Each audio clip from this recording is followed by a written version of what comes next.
Okay, so what we're going to talk about first is water. Now, there are several water objects that come packaged with Unity. If you import if they don't show up, it's because you didn't import the environment asset package. So you go to import package, and there's environment, and those objects will come in. And where they're found is under the standard assets.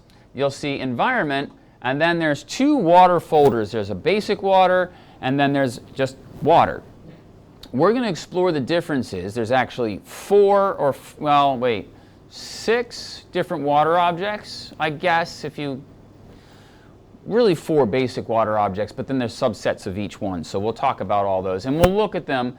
I have my first-person shooter controller is right here on this plateau. I've designed my terrain so that we have a little bit of a beach here, and we have a place for a pond or a small lake. And we're going to just take a look at them. So first thing we're going to do is we're going to start with the basics. So we're going to open up the water basic, and you want to go into the prefab folder, and then you'll have 2 in here, water basic daytime and water basic nighttime. Okay.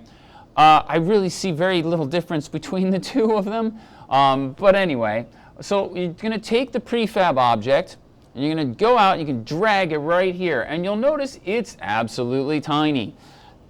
No big deal, we can scale it up. Now you can scale it with the numbers, or probably a little easier is to use the scale tool, which is right here, and it will give you 3 axes with the cube at the end of it. That's kind of the universal 3D icon for a scale tool. So whenever you see this, if it's got arrows on the end of it, it's the move tool. And if it's got boxes on it, then you're on the scale tool.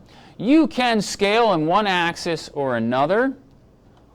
So I scaled that in the x-axis. Here I can scale it in the z-axis.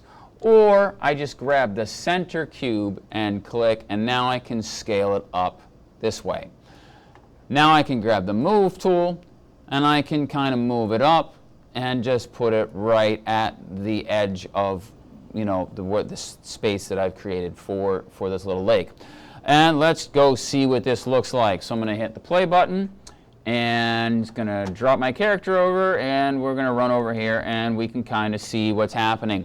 Now, the basic water shape object, the prefab, is really good in a couple of ways. First off, it's really good because it's simple. It also isn't, when I scaled it up, you might think that the resolution of the object might get to be worse, as we will see one of the advanced ones does really badly in a little bit here. But it doesn't. It seems to handle being scaled up pretty nicely. It's not really super amazing. If I go down and look at it right here, you can see it's not really changing along the shoreline or anything like that. It's not moving up and down or in or out or anything like that. I think the textures that are on it are the ripple effect that's on it is essentially a texture only. Okay, on the advanced one, it actually ripples the surface. There's waves to the surface of the object. But for a lot of things, this would do quite well. You also see that it's not necessarily the best as far as reflections are concerned.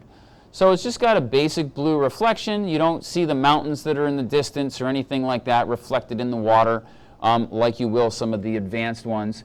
And also, of course, if you allow your character to go underneath, it looks like there's nothing there at all.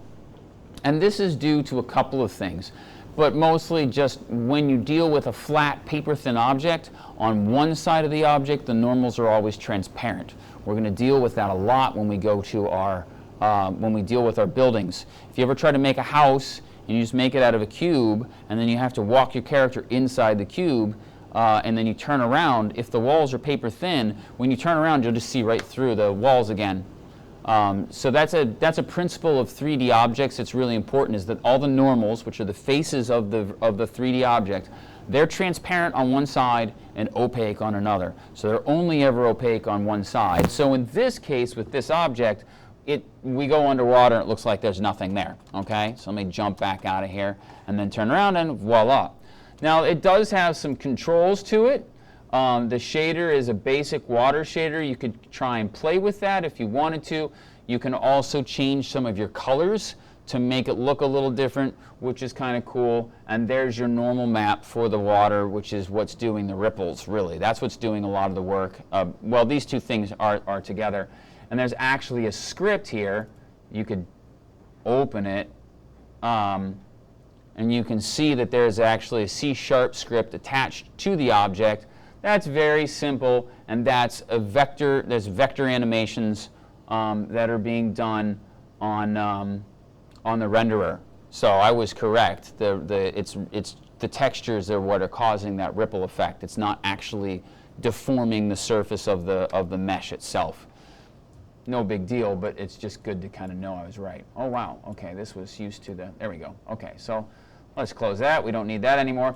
Okay, so let's delete that. Oh, now somebody said, well, you know, what could you? In my previous class, I said, well, to kind of solve that problem of you seeing through it, could you just create another one and flip it upside down? And the answer is like, yeah, actually, that's really smart, but it's not going to do what you think. So if I just duplicate one here, okay, got another, we'll just lower it by about a half a unit, so we'll make it 11, and then I'll just rotate it along the red axis, hold the control key down so that it rotates 180 degrees, and now if I go under it, it will look different, but I think it's going to be disappointing for everybody.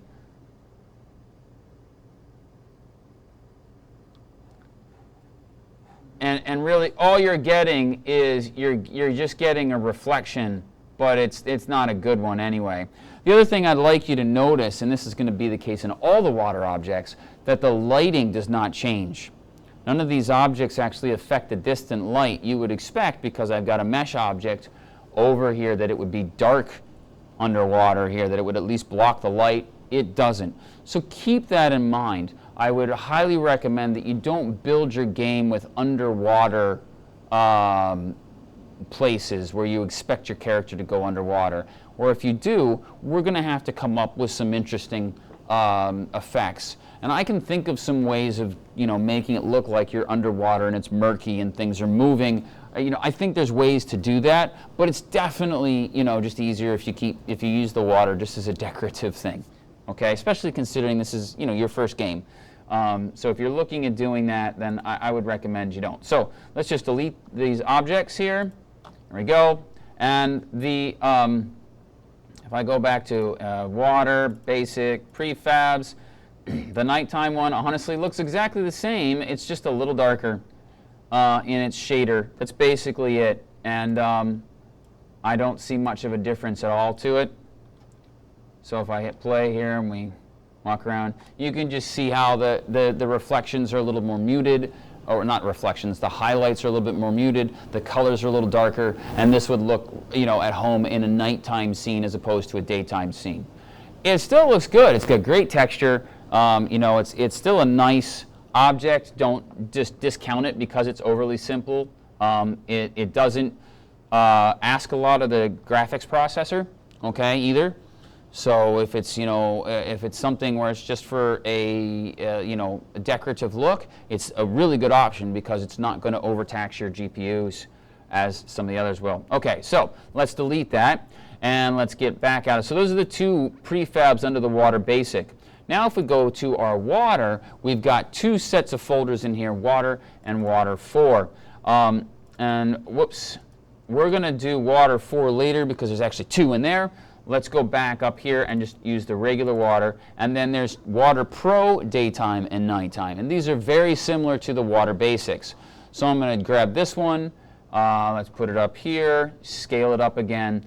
But the cool thing about this is the shaders on the Water Pro are a lot more advanced. Now, as part of that, technically, they would be a little bit more taxing on the graphics card, okay, the graphics processing.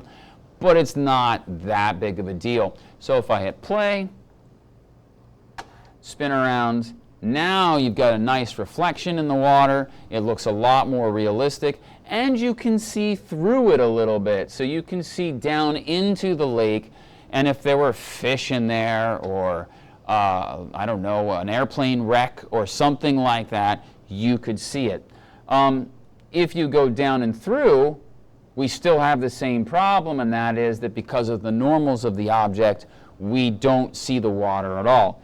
If we take a duplicate of it, okay, and I'll put it down at 13 point, let's go 5. So it's really close. And then we rotate it, okay, 180 degrees.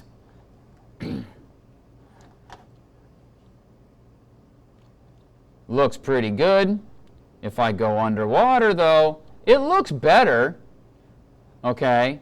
But then if I get directly under and I look straight up, what you're seeing here is a reflection of the ground that I'm on. So it's not really great, but it's not horrible either. You know, it's doable. These blocks are a little confusing. I'm not quite sure what's going on there. But that just has to do with the procedural rendering that they're doing with the script. Again, not horrible, not great, but just kind of there. You know, I mean, again, it's a simple one, so it's worth thinking about, but you know, I don't know how often you really are going to use it. And the nighttime does exactly what you think it would do. Oops, why am I duplicating? I don't know. It's because I'm talking. So, you know, it's basically exactly like the simple one, the nighttime, but it's just got darker, you know, stuff. So well, let's just show you. Why not? So here we go. There's the nighttime one, and I'll scale it up, bring it up vertically here. Okay, and then let's just play. It won't go underneath it or anything like that. And it looks almost identical, but you can see the reflections are a touch dimmer and a touch darker. It actually would be would look quite fine in daylight too. Not a problem. Okay. So those are the pros. The pro versions of the water basically. So now if we go back here and we go to water 4. Water 4 also has 2 prefabs, the simple and the advanced.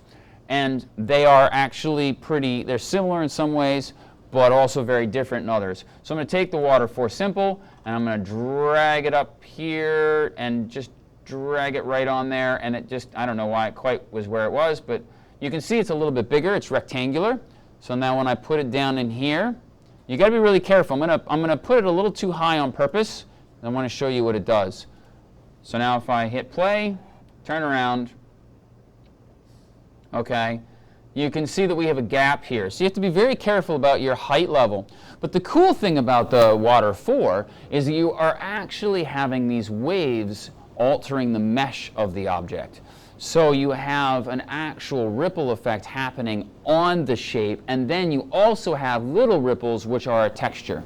And so that's really kind of cool. It's taking the mesh object of the plane and it's actually deforming it.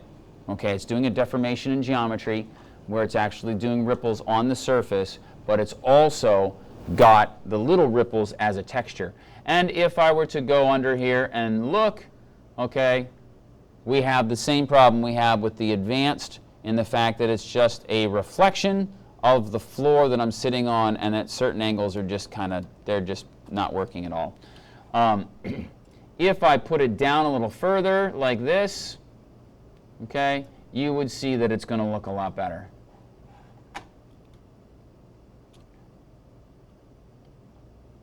It really does a nice job kind of distorting and warping things. You know, and at the same time, you also notice none of these affect the lighting. We're going to talk about lighting in another demo sometime and how you affect the lighting. But with the direct light, mesh objects like this do not really affect the lighting. That's more an issue with the light, as I'm learning, than it is with the objects themselves. Because it happens with solid objects like a cave, stuff like that too. It's kind of weird. So anyway, that's the simple water 4. Okay, now the advanced is a little bit out. One other thing before I move to the advanced one. When you add any of the water 4s in, you'll also notice they come in as 2 objects. First is the mesh object, but you'll also always see a reflection object, which is kind of interesting. It's an object that calculates the reflection of the sky, okay, and you can see where it's projecting to from that object. So it's actually really interesting. Don't get freaked out by that. There's only one water object here, even though there's 2 things in the hierarchy.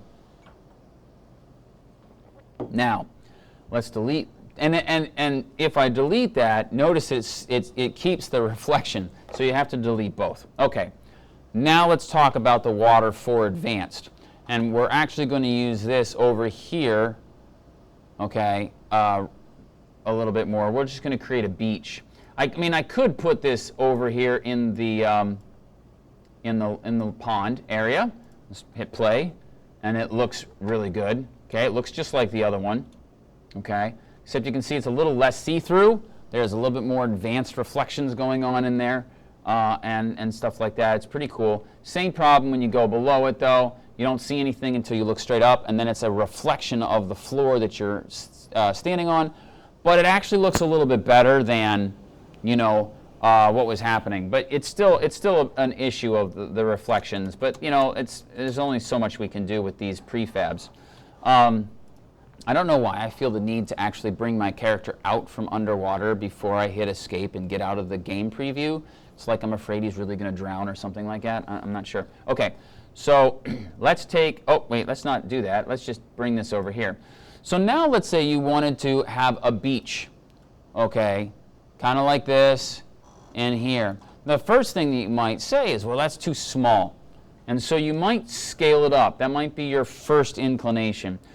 That's going to be a mistake on many levels, and here's why. This is an object that actually has a resolution. In other words, not that it's made itself a promise on the New Year's, but a resolution as in a quality resolution, a vertice, like a vertice resolution. So if I scale it up, and there's two ways to scale it up. First, if I scale it up just using the cube and make it bigger all around, okay, that's going to be a problem. Actually, I don't know if it's going to increase the height of the waves. Let's look. So just put it here like that. And there's also a major problem with my terrain, which some of you should be noticing right now. But let's just hit play and see what happens here. So I'm over here, and yeah, it did. So when I scale it up using the center cube, you notice how the waves are huge. What else do you notice about the waves? They're blocky, that's right. And this is what I meant by the fact that this object is resolution dependent. In other words, it only has a certain number of vertices to it, or a certain number of faces. And so when you scale those faces up, instead of looking nice and smooth, you actually see the corners of each vertice, and it doesn't make for a really nice water object. However, the creators of the water object, they thought of this. Okay, let's do a little experiment here really quickly. I'm going to take this.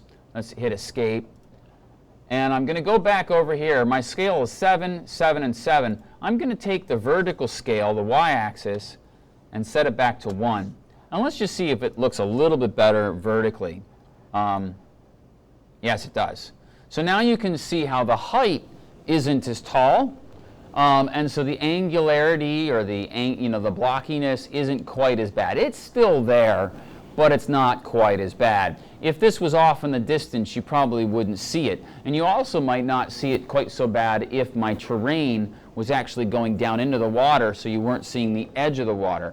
However, if I take my character and run over here to the beach, that's going to take too long. Let's just drag him over here because I'm going to want to be there anyway. So if I take the character over to the beach, where you can take a look at the water hitting the wave or the ground, you can see it's still pretty bad, the angularity right there. Here we're seeing the edge of the object, so that's not a good test. But here, you can see it's still pretty blocky, but it's certainly not as bad. So you could scale it up, but I don't think you probably want to. The other thing is the texture gets a lot bigger, and you can see those lines running across and stuff like that. It's not, I don't know, it's just not quite there yet. So, how to do this correctly then? Because the Water 4 is probably the one that most of you will want to use. So if we go back to Water 4, I'm going to take the scale back down to 1 to 1. Okay, so now we've got an object like this.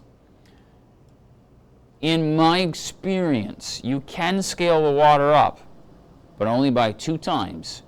You double it, and you only double it in the X and the Y axes. And then you leave it at that. The water object is 100 units long, so I've now made it 200 by 200. So now what I can do is kind of set this up, and if you want to do this right, you have to do it by the numbers. You can't just drag it. So I'm going to set this up right here, right along the edge, and I go over here to my X and my Y numbers, and my X is what is changing when I go this way, and that's what's important. So I'm going to set this to 400. Okay, so now it's right along the edge and it looks good. And it's also going to go all the way into this little section here. Also goes into here, but I'm going to have a major problem over here, but we'll deal with that later. So now what I can do, and this is really cool because the program, the Unity people thought of this when they designed this water object, is it is tileable. So I can right-click on it and duplicate it. I'm going to duplicate it instead of adding a new one because then I'd have to scale it up again. I've already scaled this up, so we're just going to duplicate it. Boom. So now I have another one. I'm going to drag it over here with the arrow that allows me to drag it in the x-axis only. Now I'm going to try and put it close, but you'll notice you're never going to be able to get it exactly on. And if you don't, then you're going to have a little overlap, and that's bad. So you want to have it precise. You don't want overlap, nor do you want a gap. So I'm just going to type in 200. I know it's 200 wide. I know that one was at 400, so if I set this one to 200, they'll be perfectly the same. And if you see, you'll notice, look at that, they are tileable. They're seamless. So the object itself can be tiled across and all the way around. This is a great way of doing an ocean or something like that. So I'll duplicate it again. Drag it over here. Set it to 0. Okay. Go back here. Duplicate it again. And go this way. Why do I want one over here? Yeah, because you don't want your character to look over and see the edge of the water. For instance, let's take a look here. I'm going to go up here, look. I mean, this still doesn't look good because you can just see the edge there. You can see that it stops, and you can see that it stops there. So you have to be really careful. It's not advisable to put hills on a beach. Because if you do that, when your character gets up higher, guess what you've got to do? You've got to get the water to go out further. Because when the character's up higher, the character can see further out. So you've got to create more of a water object. So now I'm going to take this, let's just duplicate it, and I'll show you the fast way to create the distance here. So I'll go duplicate, bring this way, set it to 600. Okay, that should be pretty good. Now I can click on all of them with the Shift key. I've got all 4 highlighted here, and I can kind of recenter it if I wanted to. And then I can duplicate all 4 of them, boom, like this, and drag them this way. Now I know they're 200, right? And I'd set it around 500 or so. So now I can set this to 700, and they should be pretty good. Let me see, it's 500.1. So I'm going to take these last 4 and set it to 700.1. I want to be precise. You're welcome. I could also move the other ones back to 500.0, but whatever works, okay? Now, when I play the game, it looks pretty good, okay? It looks like that goes almost out to the horizon. As long as I'm down level, the higher up I go, the more I'm going to see the corner. See that? So, you might want to go out one more to the side, or just, what I would do? I would lower the hill. That's the simple answer right there. Unless it served a real purpose in the game, get rid of the hill so that you don't have to do more water objects. Because this can kill the GPU. A lot of water objects can really make it tough. And the reason for that is because each one of these water objects also has a reflection object attached to it as well. So the lighting, the GPU is doing a lot of calculations as far as the lighting is concerned, definitely can become a problem. So that's definitely a good thing. The other thing that's a major issue with what's happening right here is obviously over here where I didn't do the terrain correctly. and the water's coming in, but there's no beach to meet it. And so you have this edge right here that's obviously not going to fly, okay? That's not kosher. So and then when you get under it, I mean, yeah, so that just looks horrible. So you want to make sure that you have land that's going to rise up in some sort of a beach, some sort of a cliff, some sort of something, so that it meets the water and you don't see the edge of the object. And that's pretty self-explanatory and pretty common sense, but you know, it's just good to think about those things. I think this looks really great. I really do. One thing to keep in mind is you see that white wave that's kind of coming towards us. It's actually moving diagonally left to right-ish. You want to add your first water object, then test it with the character to see which direction that's moving. You might want to rotate your object 90 degrees before you start duplicating all of them, so that that white line is moving towards the beach in a way that you want it to be, okay? It's never going to move straight, though. It always moves diagonally. So this works, but it might be nice if it was going a different direction. Just do that before you start duplicating it. Because if you start duplicating them and then you go, oh, I got to rotate it, as soon as you rotate the first one, now you got to rotate them all the same way, right? And that stinks. So just be kind of mindful of that. So that's basically the water. One last thing. As you start adding tons and tons of water in this, okay, you get a lot of objects in the hierarchy, which drives me nuts. It's also really hard. Let's say I wanted to move them up or I wanted to move them down height-wise in the y-axis. It's very difficult to do that. So what I like to do, and I'm sure that there's some people, game designers, who would probably really frown on this, I guess, but I do it anyway, is I take all of the objects, I highlight them all with the Shift key, and then I drag them into the first one that I created, and I make them children of that first water object. And then that way, if I want to move them up or down, I can just do it, and they all, you know, move up or down with that first object. But if I want to move an individual, I can open that up, and then they're all still there. So that's a real handy little thing. It kind of shortens the list in your hierarchy, makes it a little easier to deal with, and you know, that sort of thing. So that's the two. Those are the, or not the two. Those are like, that's like 6 different water objects you can use. Play with which one works best for you. But 9 times out of 10, I always find myself going to the water for advanced. If the waves are too tall for you, you can always adjust the vertical scaling of everything.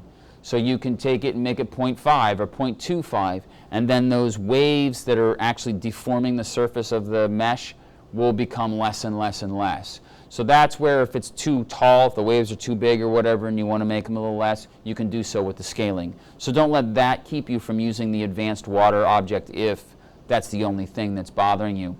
If you need to go underwater for your game, well then you have to come up with something else, because there's Google searches that will help you with that. I can help you with that, because that's a major issue.